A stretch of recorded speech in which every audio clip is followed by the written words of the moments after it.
Support for your public radio station comes from our members and from Jazzcast Pros and WXXI hosting the Aligned Entrepreneur Podathon, a live podcasting event for business owners. Topics include lessons in confidence, sales and marketing strategies, and more Saturday, September 27th in Studio A at WXXI. Tickets at jazzcastpros.com. From WXXI News, this is Connections. I'm Evan Dawson.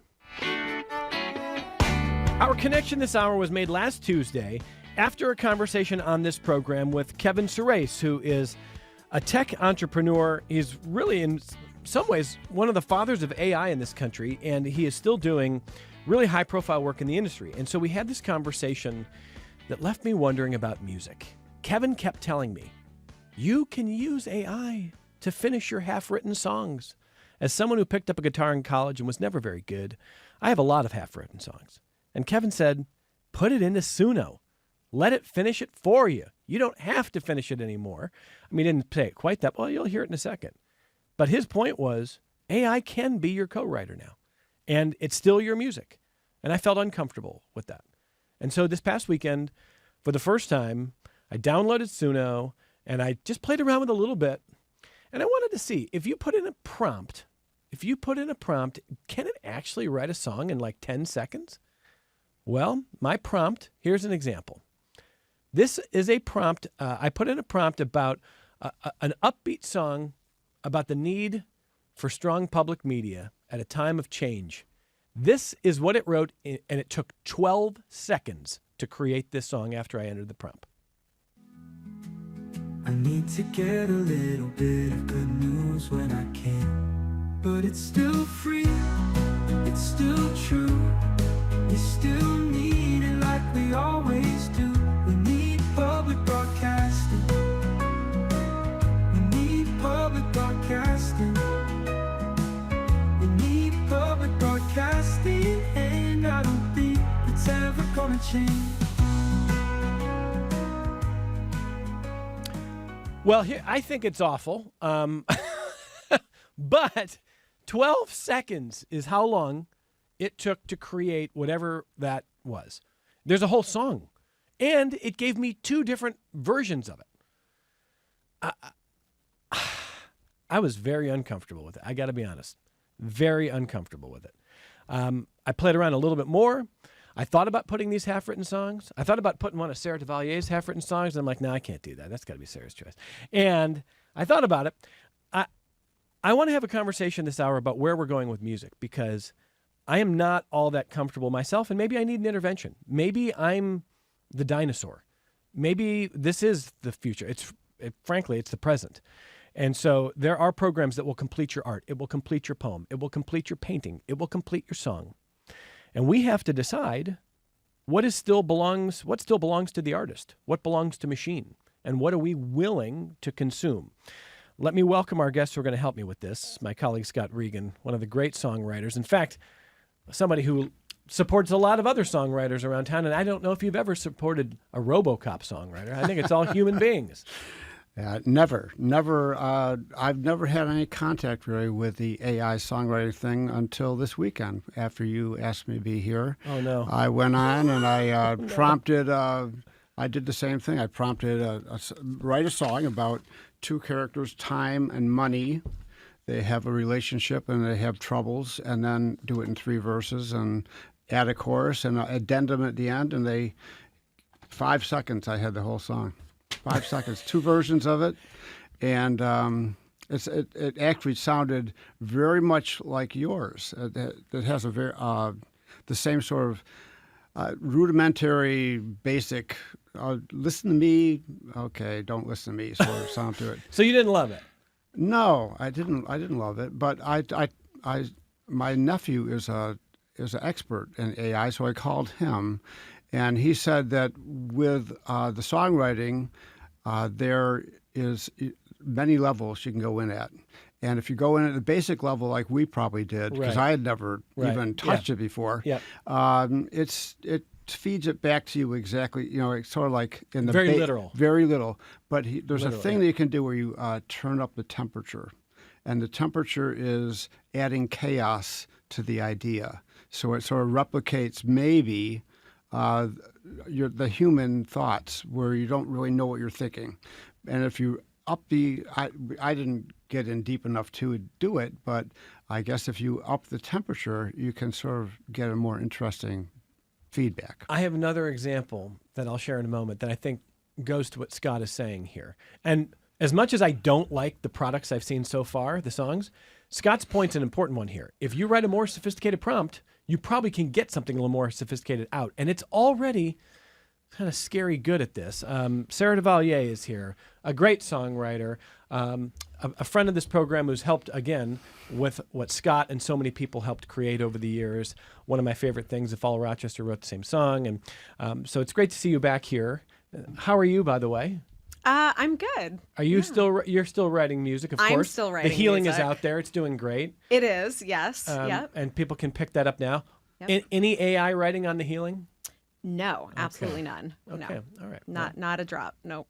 Have you played around with any AI programs? Absolutely. I actually, even though it would be awesome and sexy to be like, I'm just a full-time musician, I unfortunately have a day job. And my day job is I work for a very, very well-known tech company. And actually, I'm a technical architect. That is my role. And I am certified as an AI specialist. So I actually understand quite a bit, maybe not as much as Scott's nephew. This is so awkward. But no. So I have mixed feelings about it. It's a tool, and it can be a tool used for good or not for good. So we'll talk this hour about where you would draw lines. And I think your perspective as both a tech worker and a songwriter will help inform some of that. Jimmy Highsmith is here. One of the great musicians in this town. Welcome back to the program. Thank you for having me. I appreciate it. And have you dabbled in AI, Jimmy Highsmith? Absolutely not. No. No. I wrote a book last year, actually, and I did it myself. It took me 2 years to do it. I refused to use any AI help with that. I am not against AI myself, but I want to truly be creative. And I don't feel you can really be creative if you're relying on technology to help you be creative. That's just my opinion. As far as AI music, I call it synthetic music. It is music. It is definitely music. I like your little jingle. That was kind of cool. But it's synthetic music. You know, I was just talking to Sarah about it. I work with artist Carl Thomas, who was signed to Bad Boy. So I've met and worked with Puff Daddy, P. Diddy, who was a celebrated producer. But if you said, where's middle C on the piano, he couldn't tell you. He couldn't tell. I mean, in the 80s, you know, we started the sampling thing. And that was, to me, just a musical collage. You're taking different samples and creating a song. You're not really writing anything. To me, this is just another level of that. You're just now using technology to create this music that I call synthetic music. You know, are they really artists or are they musicians? I call them artists because they're creating something beautiful, but to me, they're not musicians. Yeah, that's an interesting point. And I think I probably need to listen. I hate to say this. I probably need to listen to more AI created music. I'll use the word music. To Jimmy's point, it is music. It's music. Okay. It's synthetic music. Synthetic music. I need to listen to more synthetic music to see how good it can get, because I think Scott's point's an important one. If you're writing a short prompt, you're going to get something very literal and not all that impressive. So here's another example. I asked Suno to write a song about the struggle to form relationships and to find love in the age of AI, not knowing what is real and what is not real anymore. And Rob's going to kill me, but this is just, it won't last that long. The engineer's going to hate this, but this won't last that. This is what it sounds like. Are you an angel? That's what I'm thinking. I think you're probably not. Are you the devil? You're probably not. I think I love you. I think I love you. I think I love you in the age of AI. I don't even know what that means. I think I love you in the age of AI. It's not a very logically structured No, it's because it's so song. literal. It has this short prompt. But it serves a purpose. It has an AABA form, it sounded like. You Yes, know? it does. And Right. it's music. Is it a Grammy-winning song? Probably not. I but hope it's, not. It's still music at the end of the day. It's, Jimmy, if that wins a Grammy, we're retiring the Grammys. well, you know, and being Grammy nominated myself, I you know, it's a huge honor. But honestly, the people getting Grammys nowadays is based on record sales and popularity versus true artistic talent, in my opinion. Agreed. You know, And networking. and just how much money you have to put towards exactly, your 'cause networking. Yeah. believe me, payola is real. It's still going on, and if you buy enough radio play, you'll drive the Billboard charts and get the attention of the people in the Academy to get a nomination. It's a fact. So you have artists like, some of these, I hate to say, some of these hip hop artists, got 20, 40 Grammy nominations, literally. And the music, in my opinion, I'm not the target audience. It's not very good music. Yeah. It's just not very good music. Yeah. That's just my opinion. Go ahead. I'm sorry, sir. No. I just want to piggyback on that. Like, I think that AI is just doing more. It is doing more and more quickly of what's already been happening, which is just mass producing music and throwing money at music and to just mass create it to serve a function. And the function is to make more money. And that's already been happening. AI is not like some new thing doing that. It's just that AI is now the new tool in which this can be done even more effectively and quickly. So all the people who were doing it manually before of mass producing music that doesn't necessarily have real creativity or real soul, yes, maybe like their jobs are a little bit at risk. And I'm just not saying that doesn't matter, but I don't think AI is like inventing that. AI is just doing it more efficiently. So I feel like it really is just a tool at the end of the day. And it's just doing that, what Jimmy was talking about, and beyond, just more efficiently. We are living in a world of right now. When I was a kid, you get a TV dinner, take 30 minutes to make it, 30 minutes, or popcorn, 15, 12 minutes to make that. When now, 2 minutes you got popcorn, 5 minutes you got an instant meal. Yeah, everything's right now. And I remember being a teenager with a credit card, a big eraser, paper and a pencil, writing out charts, lead sheets. You know what I mean? Now it's all digital. Now it's crazy. And on top, I have friends who are losing their jobs. They're the people who work in LA and do music for video games, and they're losing their jobs because it's cheaper to do an AI than to pay somebody to do it. And this is really happening right now. Jimmy's right. I mean, so my 13-year-old's favorite band had I guess they still do EPs. They had a 5-song EP that just came out. And it was supposed to be out in the last week of August. And they wrote the 5 songs when it's 3 brothers in the band. And they wrote the 5 songs last year when their father was dying. And it was ruminations on things that they never had confronted. And the week it was supposed to come out, they announced, we are still not ready. We're still tweaking. There's a few things that don't sound right. And my son's like, what? Like, I need that now. I'm like, you didn't even know until 2 weeks ago that it was coming. You don't need it now. You can wait. And so it finally comes out last week, and he's like, oh, whatever they did, it was a good idea. I'm like, yeah, that's what songwriters are trying to do. They're trying to craft out even those little details. Before the release of The Healing, I'm sure every note, you wanted it in place. You wanted every piece of balance, every piece of the powerful parts of every song. You could do it forever, but if you care about the songwriting, it's not just about how much money can I make off this. It's not just about how much of an earworm is this. It's about what if like a human being actually connects to this. That's a different thing than an AI created song. AI can't do that. And I don't care what anybody says. AI cannot do that right now. And I'm not convinced it'll ever be able to do that because, now they're talking about AGI, which is a whole other monster. Yep. I'm not convinced it'll ever be able to do that because now we're talking about the human soul, right? Because that's what, if you believe in a soul anyways, I guess I do.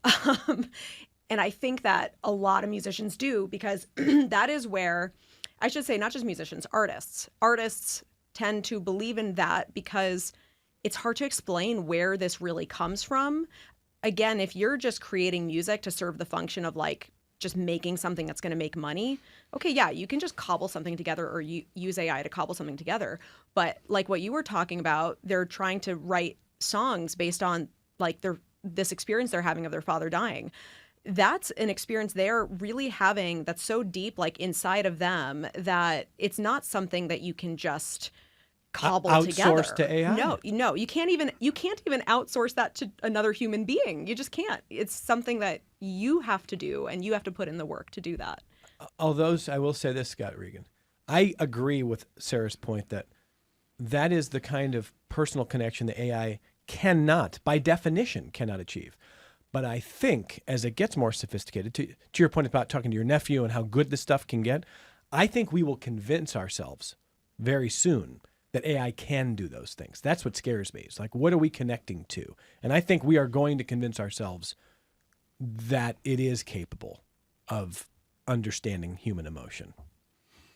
Does that worry you? That's a leap. That's a leap. You think that's a leap? Understanding emotions as a whole, that's a very big leap. I don't think it can understand emotions. I think we will assume that it can. I think it'll get good enough that we'll buy it. Well, you know, the thing is, when you talk about songs and making a lot of money, there's something about a song that connects with someone in multiple ways, and it's that it doesn't just connect with me, but you play like playing songs on a radio.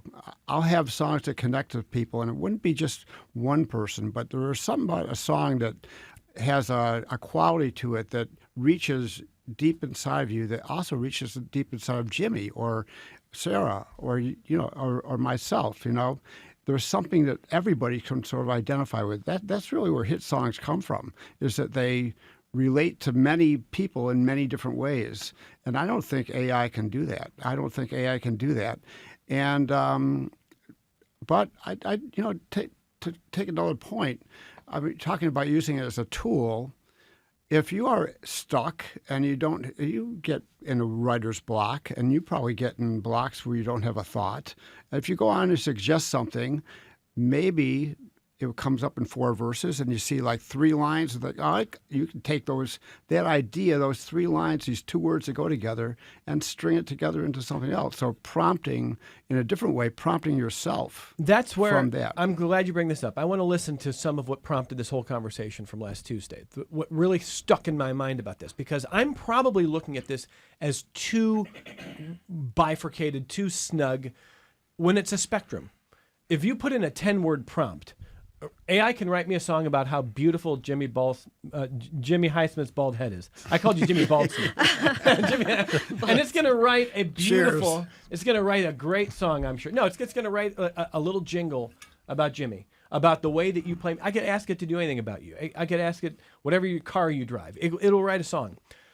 But that's like a 10-word prompt. I don't think that's my work. Now, if I took Sarah Duvalier's half-written song that you shared with me this weekend, and I put it into Suno, and it finished it, there would be a debate about whether that's yours anymore or how much of it is yours. So I want to listen to what Kevin Surace and I kind of debated last week. Kevin is, again, he's an RIT grad.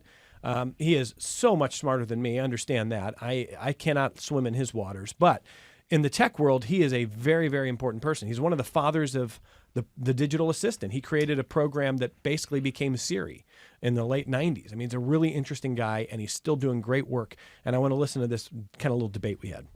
You know what's great about AI? Anyone, including a music or publisher, can use it or not use it. It's your choice. But or use part of it. So you've pointed to Suno in the past. Yes. Suno's maybe the most sophisticated, one of the more sophisticated music programs. It is. And so I think about creation of art. So take writer's block. Anybody who's had to write a presentation, you're writing a book, you're writing poetry, everybody's had writer's block. Musicians, songwriters have writer's block. Absolutely. I know a ton of people. My twin brother quit college to be an architect, to go write music and play music, and did that for years. He has a ton of half-written songs that he's never finished. Mm-hmm. And conceivably, he could put those into Suno. You can put the half-written songs now, just recently, into Suno, and upload them. It'll finish it for you, and it'll do an arrangement, and it'll add a bass line. And okay. I'm saying, I don't think that would be his song. It is. I don't think so. He came up with a melody. I know, but he didn't write the last verse. He didn't write the bridge. But let me give you some other examples, right? In the music world, and I'm a musician also. In fact, I have a concert coming up at Jiva October 26th. I am using Suno and other AI stuff in music for a lot of things. So, for example, if I had a melody and I loved the melody, I would often, as a musician, might have to then go to an arranger, because maybe I'm not an arranger or an orchestrator, and I'd have to have them put in strings or put in this or put in that, right? Maybe that would have to happen. Maybe I would collaborate with someone and would say, I just can't get this bridge right. Help me with that. Give me some ideas, right? That's why it would take months to get even a demo of a song. Well, now I can have a demo of my song, whatever that means. I'm the creator. I'm not exactly the writer of every note, but I'm the creator. And I can have Suno do the orchestration for me, place a singer in there. And the whole thing sounds so good. It's the best demo of a song. It's better than going to the recording studio and hiring a bunch of people and doing it, right? And then I can have 20 demos of that song in the next hour and decide which direction I want to go. Then I can rip it apart and change it and move the chorus and move the bridge. Now, I presented this recently to a group of musicians. And I showed how for a Broadway musical, potential brand new musical, I could go from I Don't Have an I Want song, which is a very big, important song in the musical. It's how we get to care about the main character, right? I want to be married. I want to live. I want to get cured of cancer, whatever it is, right? And it brings the audience to them. And I said, I don't have an I Want song. So take this script that is written, tell me where the I Want song goes, who should sing it based on the last 30 years of Broadway hits and I Want songs. And then here are the lyrics. I had a different model write the lyrics for me. I had GPT-5 write the lyrics, and then I fed the lyrics in to Suno and said, this is what this song represents, and this is the type of music I want, and this is what I want it to sound like, and it's got to be a Broadway soaring ballad, and blah, blah, blah. A minute later, I had something that was so good in front of people, right? I did it in front of a bunch of musicians, and the room was still and cut in half. Half the people said, I'm a musician and I have to start using this. This is a game changer for what I do. And the other half had some people screaming at me, rightly so, saying, I've spent 45 years learning my craft and this thing just did it in a minute. We're losing our humanity, they might say. Hey, here's what I would say. Do we use auto-tune in every single recording today? Of course we do. Why? It cuts down the time in the recording studio by 80%. We've been using tools. We've been using EQ. We use all kinds of things. GarageBand, drum tracks. GarageBand, drum track. We've been using every TV show you watch has digital instrumentation. There are no musicians playing that. There's one person that played it all out on a keyboard. They had literally a day to do a 30-minute TV show. They send the music off. They got their X $100 for that. That's just how it's done. It's been done that way for a decade, right? Since we had digital audio workstations. So we've been using these tools. They're just getting better. And now we've got a tool that will arrange and create a demo song for us from our inspiration. And it doesn't create things on its own. You have to inspire it. That's Kevin Surace, really one of the big names in tech and AI. And I was grateful for his time on this program last Tuesday. I hope he will come back. Jimmy is chomping at the bit here, so I'll start with you, Jimmy Highsmith. What do you hear there? So he's absolutely right, because I've been in the studio. I've worked in the studio on commercials and movie soundtracks, and you're right. A lot of the music you hear is a simple person on a keyboard using samples of instruments to create certain sounds, obviously. Going back to your point about Sarah's half-written song, does she own the song? Absolutely, unequivocally. It's her song. The AI created the song based on what she offered. That's her root of the song. So yes, is it still synthetic music? Yes, it's synthetic music, but it's still her song. Okay, yeah. Do I call these people musicians? I'll call her a musician, but these folks who have not studied music, who if I said, tell me the difference between a dominant 7 chord and a minor 7 chord, wouldn't know what that is, the flat third. They're artists. They're not musicians. They don't understand music, the pedigree of music, music theory, counterpoint. They're artists who have used this technology to create a sound. Auto-tune, it's everywhere. My albums say on the album recorded without use of auto-tune. I do not use it.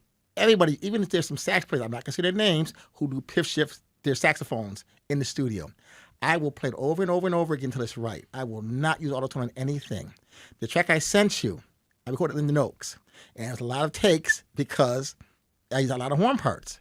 I don't use auto-tune. I don't pitch shift anything. I'm old school. So long story short, yes, the music is unequivocally the artist's music. The question is it an artist or a musician? Sarah's a musician who used AI to create a song. Some of these other folks out there have no idea about music theory or music itself. They're artists to me. Okay. And by the way, that was hypothetical. He was saying Sarah actually doesn't use AI to create. No, stuff. no, we're I talking don't. About, we're talking about in the scenario that we're talking about. Yes, here. yes. So, what did you hear there from Kevin Suresh? Oh my God, I have so much to say, but as Jimmy was talking, I have three points. I'm gonna just basically read what I wrote down so I don't go overboard. I just want to start off by saying that this person works for the tech industry. The tech industry has put in a lot of investment to use AI. They want to get a return on that investment. They want us to use AI. So I'm sorry to be so blunt about it, but this person, and I don't just mean this person, actually the tech industry and including the company I work for, and this is why I don't want to say which company I work for because I don't want to get in trouble, but this is all just a giant money grab. They're not neutral on this. No.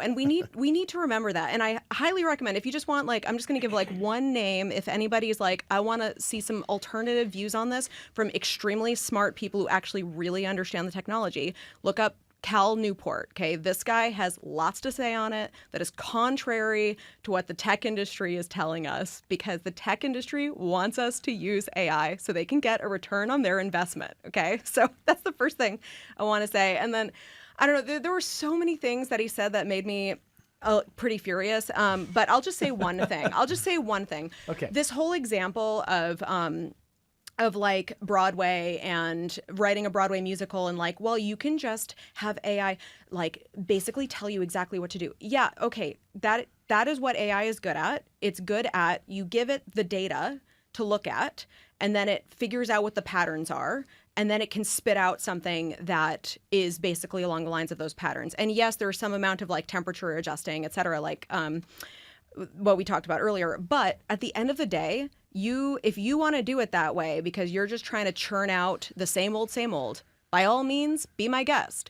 I'm not interested in that. I want to be innovative. I want to synthesize all the different things that I've learned throughout my life as a musician, as a human being. I want that to be synthesized to create something innovative and different and unique that I know AI would not create on its own. That doesn't mean I'm against using AI. I'm actually not. But if I were to use AI, it would be perhaps to get feedback on what it is that I'm thinking to do or to get maybe some different unique ideas. But I would never ever use it in that capacity because I'm not interested in creating the same old that I know is going to sell, quote unquote, That's just not, I'm not in it for that. Are there people who want to do that? Of course. There's always been people who just want to make money. They just want to do the same old. But as an artist, I'm not interested in that. Scott Regan, what did you hear there? That simplistic view that you can just have them spit out a Broadway musical. I mean, come on. I mean, and the whole thing about auto-tune and all that, humans aren't perfect. If you create things that are always perfect, it's not going to sound human. And people won't really be endeared to it. They won't be drawn to it. And so this idea that you can just sort of have a hit come out of AI I think it's really a stretch. Well, not even a stretch. It's a bunch of baloney, really. Pardon my French. Yeah, careful there. Yeah. It's a family show. But I'd like, so he's talking so confidently about the way this can just help you out and do it like that, Well, let me hear what's come out of this. And is it going to resonate with anyone? I mean, I doubt it's going to resonate with anyone. The same way when you played your little cuts that you got out of AI, will you return and put those on again and play them? It doesn't draw me to hear what else can happen that way. Yeah. I think some of the things I wish I had said in the moment to Kevin were that if AI is helping us in different tasks for our jobs, data analysis and collection, tasks that we would like to shorten, then that may be a very useful tool for society. Finding cures. Yeah. Oh my gosh, medicine. Analyzing right? data. So for sure. There's so much. But I think songwriting kind of should be hard. I think it's okay that it's hard. I think it's okay that it doesn't take 12 seconds. Go ahead, Jimmy. AI, being a closet scientist that I am, people don't know that, I appreciate AI for that, solving major equations to help cure cancer per se. But in the same breath, I feel AI is making us very lazy. When I was a kid, I had to write an essay. I had to go to the library, use the Dewey Decimal System to get my books and write my bibliography, all these things to write an essay. Excuse me. Where now you plug it in ChatGPT and bam, the paper is done. You know what I'm saying? And it's the same with the music. I mean, sadly, unfortunately, I think the world is being so dumbed down to what's being put on the radio that you will see an AI song get a Grammy one day, unfortunately. And I hate that, but that's going to happen. It'll be number one in the country. Just like auto-tune is so prevalent in so many songs nowadays. You know, back in the 70s, that would be unheard of, but now everyone uses auto-tune to pitch shift their voice. I produced concerts. I'm not going to say who it was, but one of our major stars I paid a lot of money to had an auto-tune system on their mic during their concert. And this is an A-lister. It's normalized. So as much as I don't like the fact that AI is really taking over the musical genre of all genres in the world, it's sadly because we are becoming lazier, I think, and not wanting to put the work in. You will see one day an AI-generated Grammy-winning hit. Yeah, I think Jimmy's right. And I think it's okay that it's hard. I mean, Scott, when you were helping run If All Rochester Wrote the Same Song, if someone submitted a fully AI song that they just wrote, all they did was they took the name of the song. What did I miss? What was the first one that had... Don't go drinking. I was on going an to empty say, heart. I don't know. I would rather have a bottle in front of me than a frontal lobotomy. Don't go drinking on an empty heart. That's what it was. And if they put that in, and AI spit out a song and they said, I want to try to compose this based on what the AI wrote, would you have accepted it for the contest? It depends on how much effort they put into what came out. I mean, They just wrote the short prompt, or they put the name in. Well, would they tell me that? And the thing is, they make it sound like there's some sort of formula for writing a good song, right? And there's no formula for that. If you knew what it was, people would be writing hit songs all the time and songs that really mean something to people. But that doesn't happen. I play hundreds of songs in a week on the radio, and there are some songs that just are so deep and so rich, but they're few and far between. They really are. And you just can't do it by spitting out something from AI. It just has nothing to do with there's no formula to it. Well, but if we do end up with a formula, we should ask ourselves as a society, what is wrong with us? Do you think that songwriters wouldn't have come up with that formula already? I mean, there are no more Simon and Garfunkels. There are no more Quincy Joneses. There are no more Donny Hathaways. There are no more. They don't exist anymore because the radio, they want to make money and they want to play quickly, cheap produced music that will get you like bubblegum. They last 45 seconds. They're done after 2 minutes. They're just gone away. There's no incentive to write great songs. Even in smooth jazz, it's become overproduced. Interesting. It all sounds the same on Watercolors. Everything's the same because it's all overproduced. The days of, again, the classic ballads from Burt Bacharach, all that, those are over. And I miss them, but they're over. So I'm going to, I don't know that it's that I'm disagreeing or I just have a different take on it. Okay. I think we do have Paul Simons and Burt Bacharach and all these other people. They're just not famous. And that might be a product of fragmented media. There's a lot less shared experience Exactly. now. Right. But I do, don't get me wrong, I do think it's a major problem because I feel like the pursuit of really creating art is something that I wish everyone could really understand and be able to enjoy. But I think that there are a lot of us still doing it. And I do think it will continue to be that way because I think that being a real artist is something that can never, it's almost like what makes us human in a lot of ways. It's what separates us from, I think, the rest of the animal kingdom, perhaps, is this desire to create art, Well, I agree with you, but the problem is the program directors are not allowing that good music to rise. Well, Scott yes, does. That for sure. I've heard Ray LaMontagne on Scott. And that's the thing. You have these conglomerates like Clear Channel and all these other conglomerates out there who control all of the radio in America. So if you go to any given city, you're going to hear the same song at any given It's time. the same. Yeah, I mean, And that's unfortunate. So the people you're talking about, the great songwriters, because they're not in that cliche of what they want to spin out there. even in college radio, back in my Rock Lobster days, Jimmy Highsmith, even I had the midnight to 7 a.m. shift on Ohio University. Nobody was listening. The first 5 songs I played had to come off a list of only 30 songs. It had to come off that list. Then I was free. But I had to. I'm like, at 3 a.m., Yep. I still have to do this? Because That's how it is. people have a very... Will in Rochester, Stephanie in Rochester, on the phone. I'm going to take your calls after we take like a 30-second break. It's going to be the shortest break that you can imagine. Don't go anywhere, please, because I want to hear from Will. I want to hear from Stephanie. I want to hear from listeners. And I want, in the next 20 minutes, let's draw some lines for us as consumers, because if we're not all that comfortable with this, it's not going away. What are we going to do about it? That's next. Support for your public radio station comes from our members and from Mary Cariola Center, proud supporter of Connections with Evan Dawson, believing an informed and engaged community is a connected one.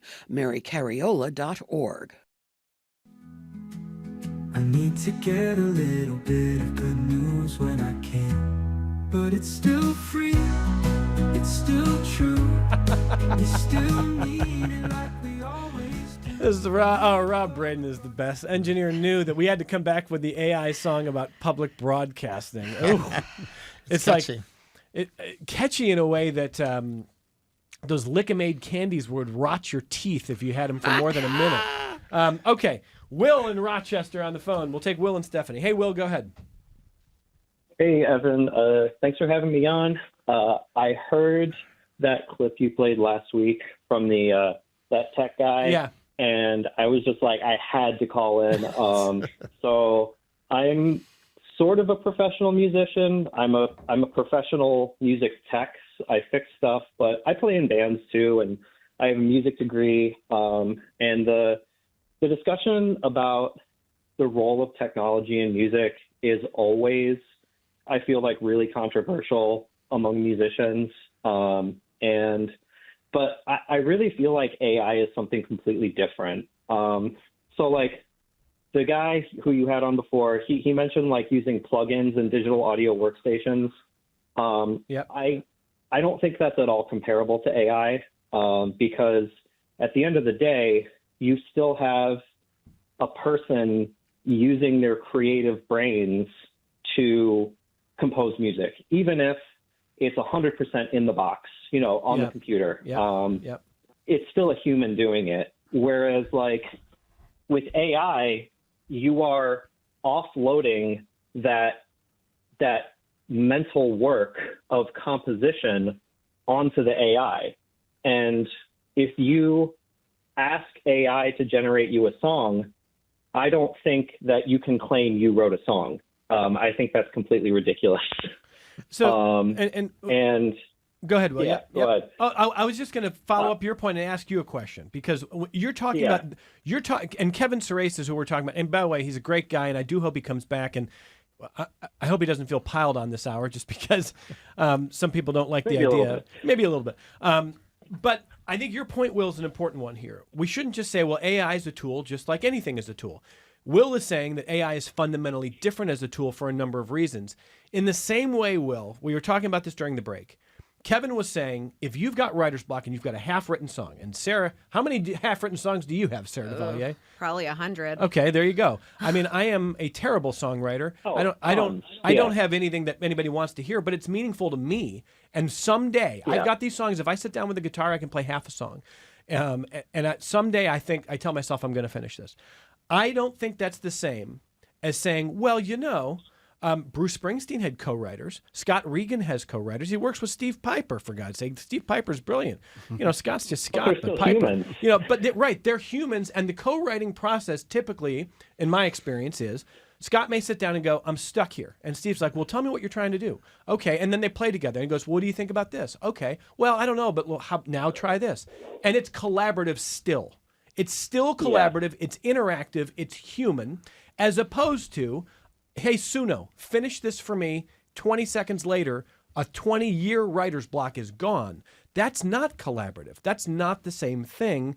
And I think that ignores what the creation of art requires, which is struggle sometimes. And sometimes it is interaction. Oh, yeah. So that's where I was, when you were talking about these different tools, Will, I think we shouldn't just put AI in the box of just another tool, if that makes sense, Will. Yeah, and to some degree, like the guy, he also mentioned auto-tune, and I think that, well, there is a little misconception, I think, around the use of pitch correction, which is like, you still can't really take a bad singer and make them sound good using pitch correction. I think it takes a good singer and makes them sound perfect. And whether or not you think that's good is a separate conversation. That's a good point. Yeah, but like, for me as a musician, like, I want AI to be like filing my taxes so I can spend more time making music. Making like more art. The idea, I feel like this whole AI art craze is insane because it's totally backwards to me. It's like, oh wow, now AI can produce all this art, so I can put 10 more hours a week at my 9 to 5, so I can maximize shareholder value. And I think that's totally wrong. It's totally backwards. I am not inherently anti-AI, but it's just about how we use it. And art is not how we should be using it. Well, first of all, that's really well said. Second of all, I am going to steal from you in future conversations, Will, because that is the perfect way. Thank you for the phone call. That is the perfect way to describe it. We are fast becoming a society that is using AI to do what we should be doing in the beautiful time that we have to actually sit and think still and create. And so what does that give us? It gives us more time to, I guess, work. I guess toil. We're backwards. Will. Yes. Okay. I'm going to endorse that. That's so good. Stephanie in Rochester next up. Hey, Stephanie, go ahead. Hi. I've been writing music since I was 5. I wrote my first song about a butterfly. And I write less frequently now because I'm working on writing a novel and doing a bunch of other artistic things. Art to me is about the crafting of it, the making of it, the process of it. And regardless of if you have a collaborator or not, it is a craft. You are crafting something, and you're crafting something out of your epistemology, your entire history, your experience, your understanding of the world. If you have a collaborator in the way that Will was talking about, you have somebody who is also working with their epistemology and maybe your shared experience. Mm-hmm. And that is still it's a back and forth, and it's still a crafting of something. And so I just always go back with AI to who benefits, right? The humans, you really don't benefit by making a quicker song unless the point is to make a lot of it, and you're not all that interested in the quality of it and the authenticity of it being something that you have crafted, right? It's a very neat trick that you can go on AI and put all these prompts and everything, and you can waste how many gallons of water every single time you put in a prompt and have AI do this. True. Good point. Good for you. Just burn the rest of the planet for us, right? But it doesn't. It does not. It does not do anything for the artist in terms of honing their craft, expanding their craft, altering their craft, helping you grow, them to meet other people, helping you grow as a human being. Yeah. It is a cheat, and you can go ahead and put me down as saying that I am completely unrepentant. And the people who are doing AI and music are missing the point of of creating and creativity. And the last thing I'll say is that, you know, as a person in a community of artists who are creating, like, sure, I would love to have my novel published. I would love to, you know, become fabulously wealthy and become like the eccentric lady who funds all of the things in Rochester. Like, that is a wonderful life goal. But I also just want to write. I'm actually going away for 2 weeks up to the mountains to write. And that I don't have a computer up there, so I'm taking my typewriter. Oh, awesome. To write. And there will be no AI. There will be no, if I get stuck, I get stuck and I have to go on a walk and I have to think about things and I have to, you know, but that is the human experience. And when we're looking at AI has none of its own experience. It is only able to create stuff based on other people's hard work, and it is not being compensated. Yeah, I just got to jump in, Stephanie, because we're going to lose the hour. That's there's so many good points there. But our engineer, Rob, was saying, you know, are the millions of samples that AI uses to craft, quote unquote, craft the song, also co-writers for that half-written song? I mean, it should be. Are they being compensated? And they're because being in a lot of cases, exactly. they are not. But they I mean, are not. So Stephanie's going to go on a walk. Jimmy's going to go on a motorcycle ride.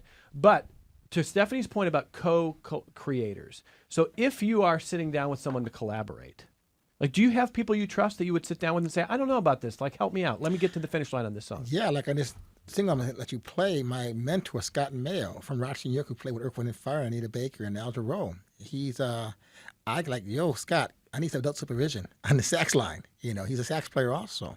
So I have plenty of people out there in the world who I send ideas to. Yes. To just get me in frame, because sometimes you're too close to the music yourself to finish it. But I will never rely on a computer to do it for me. That will never happen. Yeah, just a big difference. I mean, I'm sure you've got people you would trust to sit down with, right? Bounce ideas off of. Oh, yeah, for sure. And I will say, like, I have tried to use AI to bounce ideas when I don't have someone, like, there's an immediate need to, like, get some feedback. And I will say, like, it is, and I'm sure someone's going to say, but one day it will. Currently, it is definitely not as good. Definitely not as good as talking to a real person. I know. So I'll just, as far as that goes, I'll just speak to today. It is definitely not as good. Okay. Yeah. All right. So as we get ready to wrap here, I need to ask all of you, Scott. So what is the game plan for us as a society, not just to lose our humanity? Because I think when Jimmy puts no auto-tune on his albums, I, as a consumer, benefit from the transparency and from the values that he's telling me he has as a creator. I want to know if AI is used in creation. I want to know if it is used in full, in part, etc. And then I can decide as a consumer if I want to consume that art. And if, by the way, if people like it, if there's stuff you like, I'm not saying don't like it. I'm just saying let's understand what we might be losing and let's be transparent. So I want to know, what do you want? What has to happen going forward so we don't just end up in every song is just a prompt-generated piece of pablum? Well, the way songs have always risen to the top is just people's intuition. Their emotions are attracted to a song, and I unless AI can do that, it's not going to have a real presence, I don't think, in meaningful art. So you're less concerned that we're going to get fooled?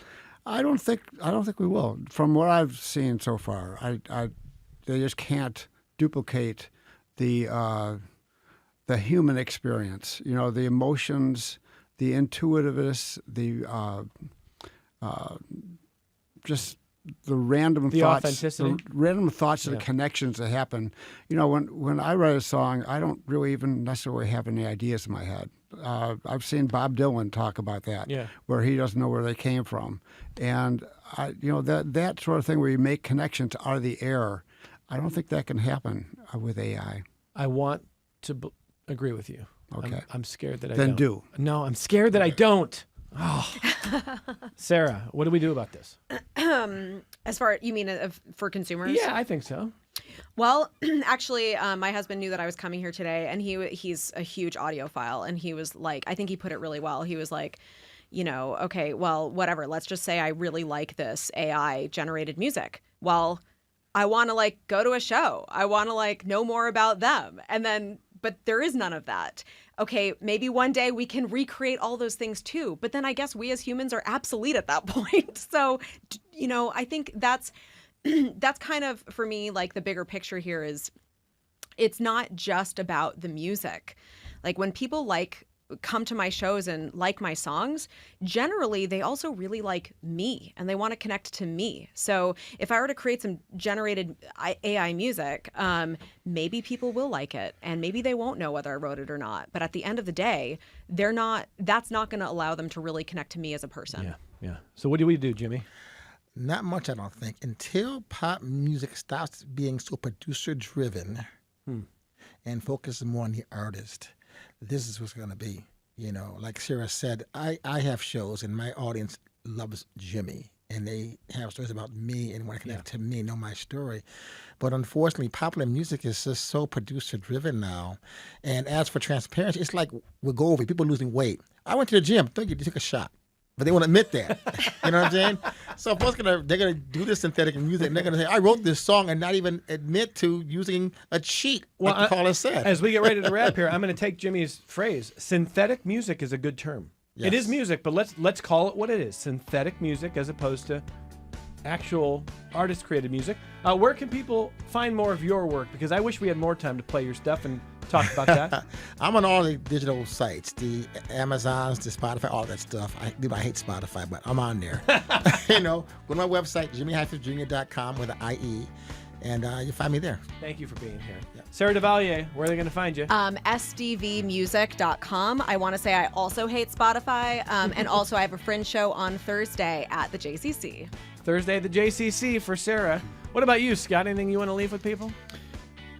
I'm on tomorrow morning at 9. There you go. Oh, and I have a birthday show this Saturday at the Photo City Improv. Photo City Music Hall.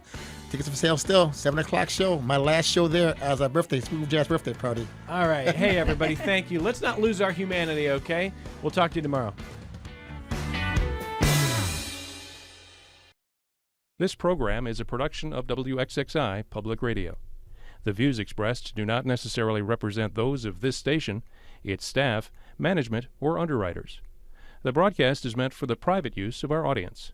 Any rebroadcast or use in another medium without expressed written consent of WXXI is strictly prohibited. Connections with Evan Dawson is available as a podcast.